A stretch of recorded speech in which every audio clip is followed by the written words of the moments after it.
இஞ்சி பூண்டு பேஸ்ட்லாம் நான் ஸ்டோர் பண்ணதெல்லாம் கிடையாது. நான் எப்போ வேணுமோ அப்போ தான் வந்து அரைச்சி போடுறது. ஆனால் இப்போலாம் வந்து கொஞ்சம் ஸ்டோர் பண்ணி வைக்கலாம், ஏன்னா கொஞ்சம் வேலையை ஈஸியாக்கலாமே அப்படின்ட்டு தான் இஞ்சியும் பூண்டையும் வந்து நல்லா தோலையெல்லாம் உரிச்சிட்டு நல்லா வாஷ் பண்ணிட்டேன்.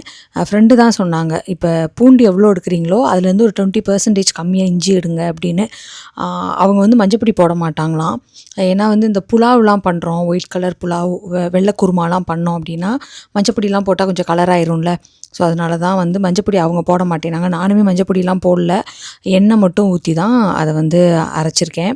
அப்புறம் வந்து நெல்லிக்காய் ஜூஸையுமே போட்டு ஸ்டோர் பண்ணியாச்சு. இந்த டைம் நெல்லிக்காய் கட் பண்ண நெல்லிக்காவே கிடச்சிது. ஏன்னா ஃப்ரீஸ் ஆனதுனால கொட்டையோடு இருக்க நெல்லிக்காய்னா கட் பண்ணும்போது ரொம்ப அப்படியே தண்ணியாக ஒழுகுதா.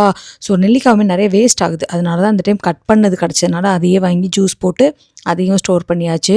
நாளைக்கு குக் பண்ணுறதுக்காக காட்டியானம் அரிசியுமே நல்லா வாஷ் பண்ணி ஊற வச்சுட்டேன். முன்னாடியெல்லாம் வந்து பூங்கார் அரிசி, காட்டியானம், மாப்பிள்ளை சம்பா, கவுனி அரிசி இந்த 4 வெரைட்டி ரைஸ் தான் வாங்குவேனா.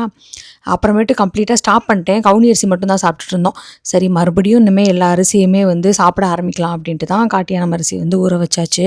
இந்த எல்லோ கலர் ட்ராகன் ஃப்ரூட் வந்து வாங்கினதில்லை, பாப்பா சொல்லி தான் வாங்க ஆரம்பித்தோம். பயங்கர ஸ்வீட்டாக இருக்குது. அதே மாதிரி நிறைய சீடுமே அதில் இருக்கும். நாளைக்கு பார்க்கலாம். பாய்.